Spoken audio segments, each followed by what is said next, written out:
from row 1Q, which is a real thing, of the Excalibur parking garage.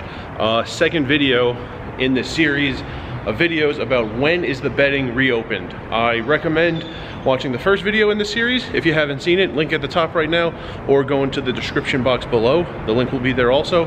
The first video had no scenarios with all ins. This video has only scenarios with all ins, which is easier. When it's an all in, it's easier, because when there aren't all ins and the amount doesn't make sense, it's not a legal amount, you might need the acting player to take some chips back or put some more chips in. When you're all in, you don't have any more chips to put in. So when you're all in, it's simpler, although the situation gets confused. But when you're all in, and you're trying to determine, is the betting reopened for other players who still have chips and are yet to act? The betting is either reopened because it was a full raise, or the betting is not reopened because it was not a full raise. There's no half to think about. There's no extra chips that you could force a player to put in to make the amount different. None of that. It either was a full raise or it was not. So let's go to the first example with the all-in player acting last. All right, let's get the table set up. Table, dealer, 8-handed these days. Let's say the flop is out, so pre-flop action is done. The dealer just put the flop cards out. The flop betting round has not happened yet. Let's say there's $80 in the pot. And also, let's say seats 3, 4, and 5 are involved in this hand, and there are their stacks. Seat 3 has 200, seat 4 has 245, seat 5's amount will change several scenarios, so that's why there's an X and dealer button in the one seat. So they're acting in order, 3, 4, and 5. Okay, so let's say seat 3 bets $30 on the flop. All right, let's say seat 4 calls $30 on the flop. All right, the first two scenarios are pretty simple. So if seat 5, let's say, has a smaller amount, seat 5 has $25, seat 5 has two options. Seat 5 can fold, seat 5 can call all in for less. So if he goes all in for his 25, the betting round is over. Now you need to make the main pot and the side pot, so only $25 from each player is going to go into the main pot. So that's 75 total. So now the main pot becomes 155, and seats 3 and 4 each put in $5 more than seat 5 had. So those $5 each, $10 total, goes into the side pot. So seat 5, when you get to this scenario, I usually say, okay, main pot is closed, seat 5 is eligible for the main pot, 2 players still have chips. So seat 3 and seat 4 can still bet on our future betting rounds, and they're betting into the side pot. Seats 3 and 4 are eligible for both. They're the only 2 people eligible for the side pot, which right now is $10, but they're also eligible for the main along with seat 5. So let's go back to the $30 was bet by seat 3, the $30 was called by seat 4.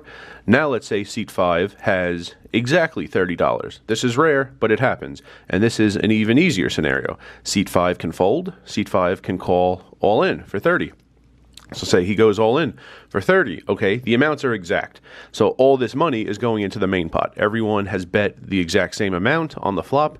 $90 total from the flop betting round goes into the main pot, so the main pot is 170, and I would say the same thing. Main pot is closed, seat 5 is eligible for the main, 2 players still have chips. So seat 3 and seat 4 can continue betting on the turn and or the river, and that money would go into the side pot. Right now, the side pot is empty. There's no money in there.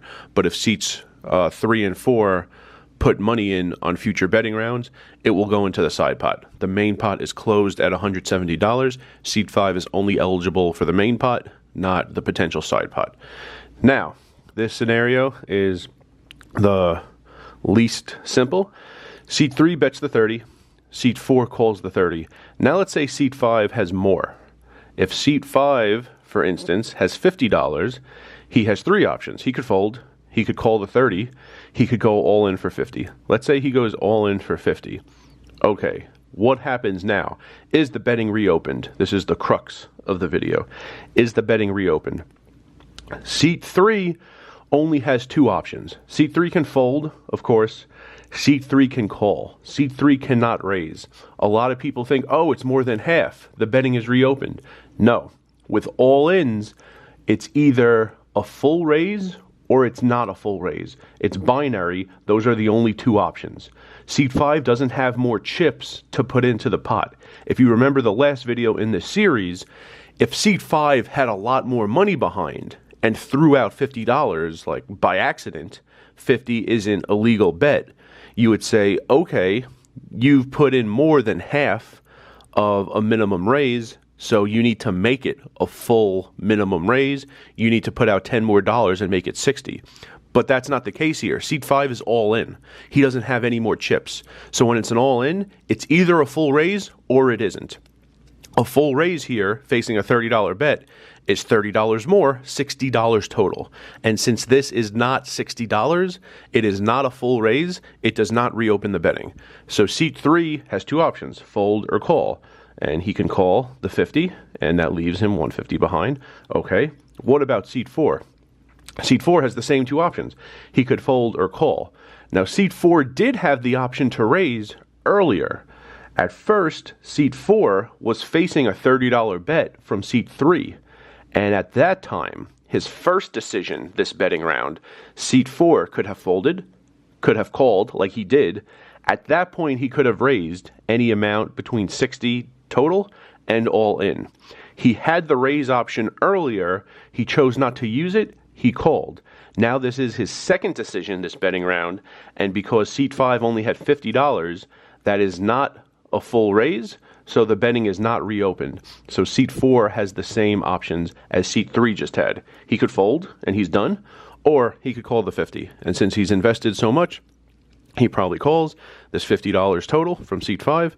There you go. Seat 4 puts out 50, and then just to complete the pot, the $50 from everybody goes into the main, so the main pot becomes 230, and I would say the same thing. The main pot is closed, Seat 5 is eligible for the main, two players still have chips. And on future betting rounds, Seats 3 and 4 can bet into the side pot, which is currently empty. Now, things get a little different when the all-in player is in the middle, and the player acting last in the betting round hasn't acted at all. He acts last. So let's go to that scenario. This gets confused also by a lot of players. Okay, largely the same scenario. One thing is different. So we have the flop was just put out, and there's $80 in the pot. No one has acted on the flop yet. Seats 3, 4, and 5 are going to be the players who have live cards. And now Seat 4 has the varying amount and the small amount. Seat 4 is going to be the all-in player. Seats 3 and 5 have plenty of money. Dealer button, again, in Seat 1. So they're acting in order. Seats 3, 4, and 5. So Seat 3 bets $30. Okay. Say Seat 4 has a smaller amount than that. Say Seat 4 only had $10 left, and Seat 4 chooses to go all in. All right. Seat 5 has all of his options. It's as if Seat 4 didn't even act. Seat 5 can fold. Seat 5 can call the 30, which is the amount to call. Seat 5 can raise. He hasn't acted on the 30 yet. Of course he can raise. And if he calls or raises, and Seat 3 also continues, $10 from each player will go into the main. That's all Seat 4 can win. And all the additional dollars that Seats 3 and 5 put in will go into the side. So this is not a very complicated scenario. Say Seat 3 bets the 30, and Seat 4 has exactly 30. And two options, fold or call all in for 30. Say Seat 4 calls all in for 30. Seat 5 still has those same three options. Seat 5 can fold. Seat 5 can call 30, and the betting round would be done. Seat 5 can raise, and then action is on Seat 3. If Seat 5 raises and Seat 3 calls, $30 from each player goes into the main. That's all Seat 4 can win. And the additional chips that Seats 3 and 5 put in would go into the side pot. The main pot would be closed. That's all Seat 4 can win at Showdown, but Seats 3 and 5 can continue betting into a side pot.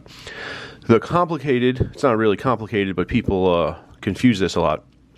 Say Seat 3 bets 30, and then Seat 4 has, say, 55, and chooses to go all in for 55. A lot of people will say here, sometimes Seat 5 will say, can I raise?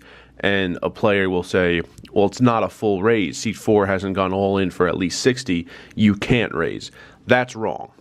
Seat 5 has all of his options. Seat 5 can fold, of course. If Seat 5 wants to call, it's the bigger amount. He would be calling 55. If Seat 5 wants to raise, he can. Yes, Seat 4 has not reopened the betting, but he has not reopened the betting for Seat 3. So say Seat 5 chooses to call this $55, and then the action is back on seat 3, seat 3 can't raise because no one has made it at least 60. But seat 5 hasn't acted yet. He hasn't even acted on the 30. So of course he could raise. Seat 4 going all in for an amount that's not a full raise doesn't take away a player's option to raise who hasn't acted yet. Seat 5 didn't even act on the 30. He has all of his options. A player going all in the middle doesn't remove seat 5's option to raise. So there's the 30. There's the all-in for 55. Seat 5 can raise. It would be different if seat 5 were sitting here. And this is the previous example I showed you a couple of scenes ago. If he were sitting here and he chose to flat the 30, and then behind him there's an all-in of 55, that's the last scenario I showed you. No one has reopened the betting for either player, and it would be called the all-in of 55 or fold. But it's different when seat 5 has not acted on anything yet.